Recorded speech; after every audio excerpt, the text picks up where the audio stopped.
So I don't know if you guys remember, it actually wasn't that long ago that there was a lot of debate and discussion going on around Ron DeSantis and his various authoritarian pieces of legislation that did stuff like ban books in school classrooms, the Stop Woke Act, and there was some bill that cracked down on protesters and sort of flipped the burden of proof where if you get run over by a car when you're protesting, it's like, well, fucked around and found out. So there were a number of different pieces of legislation that were very concerning coming out of Florida. But look what we have here from Judd Legum in Popular Info. He says, oops, DeSantis says book challenges have gone too far. Oh, you don't say. You opened up the door to ban books, and then it turns out there's a bunch of psychos out there who wanted to ban every book under the sun. Who could have seen this coming? It's almost like that's the whole point of having a First Amendment and free speech and free expression. Like, this is the whole point. Once you start allowing book bans, something is offensive to everybody. You're never going to find a thing that doesn't offend one psycho or another. Okay, so let's see what he says here. In an extraordinary press conference last week, Florida Governor Ron DeSantis acknowledged that challenges to books in the state school libraries are out of control. Over the course of the event, DeSantis blamed teachers, school officials, random people, community members, bad actors, and the media. DeSantis pointed the finger at everyone except for the person most responsible, himself.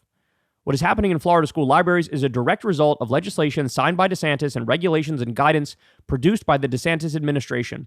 As a result, thousands of books, including many award-winning works of literature, have been pulled off the shelves in Florida schools, and hundreds have been banned permanently from school libraries. DeSantis claimed that he only empowered parents to object to obscene material in the classroom. Now he is complaining that, quote, members of the community just show up and object to every single book under the sun. But DeSantis and his administration have championed laws, regulations, and guidance, pushing for a much broader selection of books to be removed. So look, guys, that's the whole point, right? People warned him. Remember, one of the bills he signed was like parental rights in education. Well, it turns out a lot of those parents are fucking morons. It turns out a lot of those parents want to ban, award-winning famous books that have been part of school curriculums forever. Like, why would you have empowered people to be petty, narcissistic authoritarians? That's what he did. In March 2022, DeSantis signed into law the Parental Rights in Education Act, also known as the Don't Say Gay bill. The new law stated that classroom instruction by school personnel or third parties on sexual orientation or gender identity may not occur in kindergarten through grade 3. The law was expanded last year to cover all grades. Stop and think about that. Stop and think about that. You can't discuss sexual orientation or gender identity even in high school? Jesus. The text of the law clearly says these restrictions apply to classroom instruction, not library books. But in January 2023, the Florida Department of Education conducted mandatory training for school librarians and emphasized that there was some overlap between the selection criteria for instructional and library materials.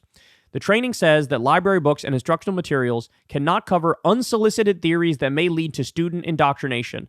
Well, there goes like literally everything ever.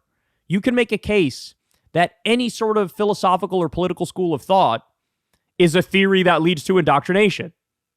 Morons. Which include sexual orientation or gender identity as specified in the Parental Rights and Education Act. The school librarians were encouraged to err on the side of caution and were warned that making books prohibited by Florida law available to students could subject them to third-degree felony charges. Well, gee, that means anybody makes any peep against any book they don't like, and there's an incentive, we got to pull this down, because if we don't, we might be guilty of a third-degree felony? Jesus. Subsequently, there have been hundreds of challenges of books simply because they include LGBTQ characters. In September, Popular Information obtained an internal document summarizing guidance from the superintendent in Charlotte County, Florida, Mark Vianello. According to the document, county librarians were told that books with LGBTQ plus characters are not to be included in classroom libraries or school library media centers. So, in other words, it doesn't even have to be like the main purpose of the book is about sexual orientation or identity. Just the fact that there is a gay character in the book. Sorry, gotta go. This is insane, man. This is insane. This is trying to hide kids from the real world. That's what this is. Charlotte County later said that all books with LGBTQ characters were removed from elementary and middle school libraries, but not high school libraries. Charlotte County is not an outlier. Popular Information has documented that books with LGBTQ characters were challenged and removed from Lake, Seminole, Escambia, Clay, and at least 11 other counties. Similarly, books that discuss racial discrimination are being challenged due to the Stop Woke Act, a law signed by DeSantis that prohibits classroom instructions on critical race theory.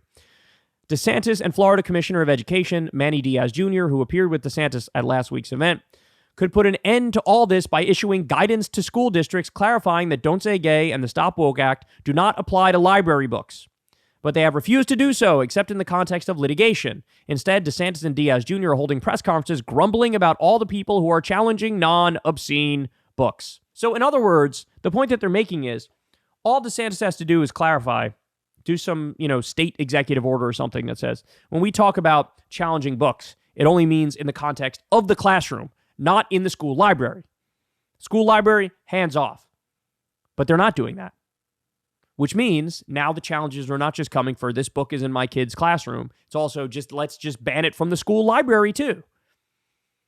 Jesus Christ, man. DeSantis opened the floodgates. At last week's press conference, DeSantis said he would support legislation that would make it a bit more difficult to challenge the large number of books. But in May 2023, DeSantis signed legislation that made it much easier to challenge many titles. The law, HB 1069, gives residents the right to demand the removal of any library book that depicts or describes sexual conduct as defined under Florida law, whether or not the book is pornographic. The law also requires a school district to remove any book challenged on the basis from the library within 5 days, pending a formal review. The Florida Department of Education produced a memo in October 2023 advising superintendents that every book in school or classroom libraries must comply with HB 1069, the Escambia County School Board ordered a review of all books in light of the new law. At the completion of the process, more than 2,800 books were removed from the libraries, including 3 dictionaries, 8 different encyclopedias, 2 thesauruses, and 5 editions of the Guinness Book of World Records. In a press release about last week's event, DeSantis asserted that claims dictionaries and thesauruses were removed from school libraries was a hoax. Well, guess what? Judd Legum has the evidence to show it's not a hoax. They were pulled. DeSantis threw his support behind legislation advancing in the Florida House that authorizes school districts to assess a processing fee of $100 for each objection to a material by a resident or parent whose student is not enrolled in the school where the material is located. The new fee would apply only after an individual files 5 unsuccessful challenges. The provision appears to be targeted at individuals like Vicky Baggett, the Escambia County English teacher who has personally challenged 193 books. Bruce Friedman, a resident of Clay County, who has also challenged hundreds of books.